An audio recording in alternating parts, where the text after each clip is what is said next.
توجہ میری طرف ہی سب کی. صحیح. تو پھر مجھے آنکھوں میں اور پانی آ گیا. میں نے کہا یار ہو سکتا ہے کہ اللہ تعالیٰ تمہیں دکھا رہا ہے کہ نصیر سمرو دیکھو لاکھوں لوگ تمہیں چاہتے ہیں اور اللہ کی یہ دین ہے. اللہ تعالیٰ دکھانا چاہ رہا ہے کہ میں چاہوں تو چھوٹا بندہ بنا سکتا ہوں, میں چاہوں تو اس طرح بنا سکتا ہوں. بالکل. تو اس لیے شکر ادا کرو اور طواف کرو. صحیح. ہمت کرو. تو اللہ کا شکر ہے جب طواف ہو گیا تو اس کو میں نے بڑا ڈھونڈا, نہیں ملا مجھے. پھر مجھے سمجھ میں آیا کہ میں نے ہو سکتا ہے اللہ کی طرف سے اشارہ ہو مجھے.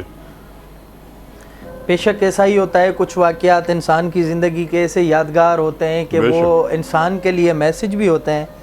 ناظرین, ہم آپ کو بتاتے چلیں کہ آپ نصیر سمرو صاحب کی یہ جو کنڈیشن دیکھ رہے ہیں, اس کو یہ جو نلیاں لگی ہوئی ہیں, وہ اس وقت بیماری کے بستر پر موجود ہیں.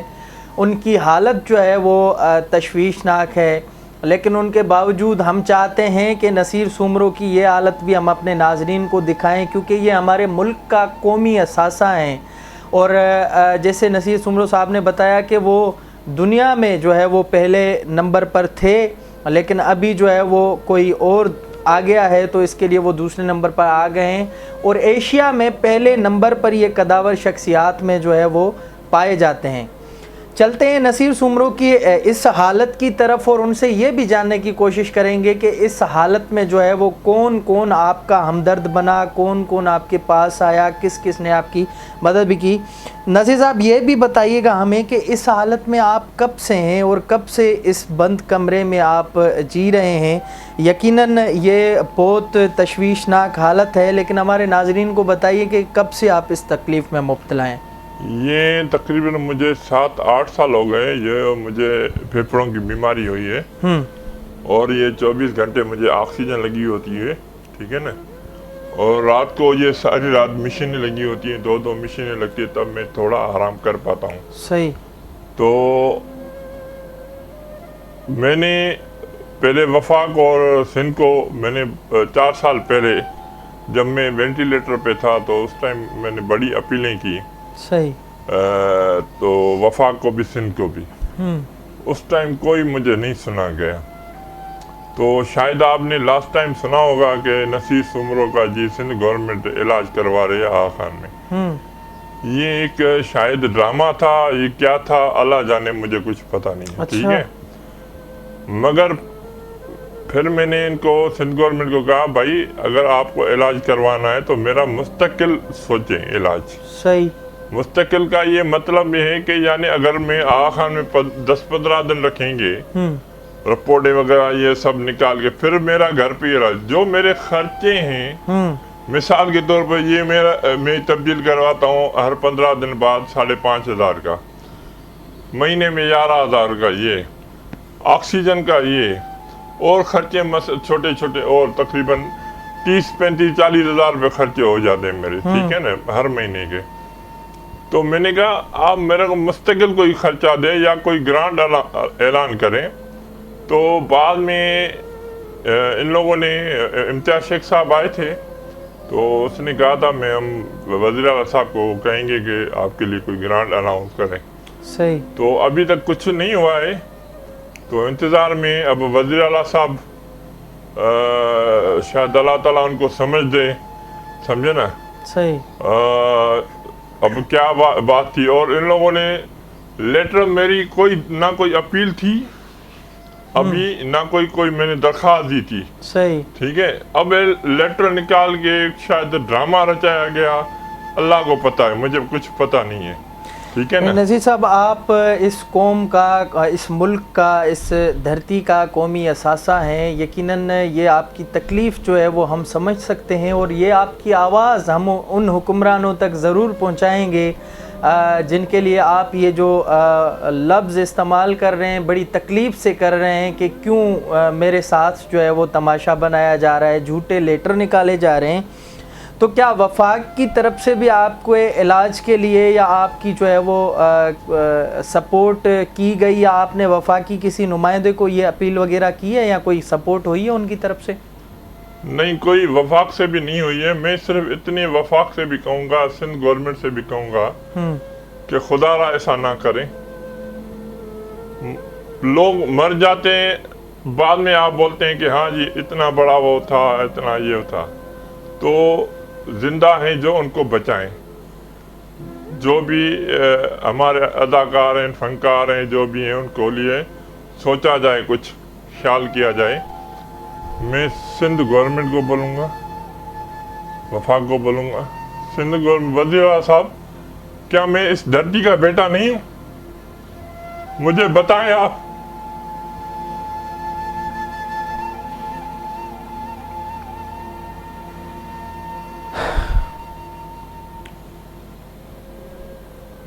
نذیر صاحب، ہم یہ آپ کی آواز یقیناً ان اعلیٰ اداروں میں بھی پہنچائیں گے، ان حکمرانوں تک بھی پہنچائیں گے، ان کو جھنجھوڑیں گے، ان کو یہ احساس دلائیں گے کہ یہ ہمارے قومی اثاثے ہیں.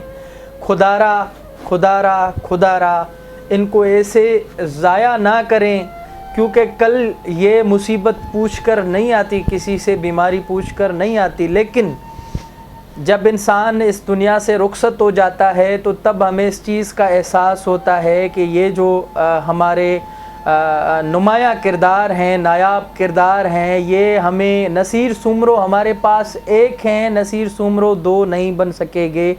تو یہ آپ عوام سے بھی التجا ہے کہ ان حکمرانوں تک یہ پیغام ضرور پہنچائیں جو نصیر سومرو صاحب نے اس وقت ہمارے ساتھ جو ہے وہ اپنے احساسات شیئر کیے ہیں.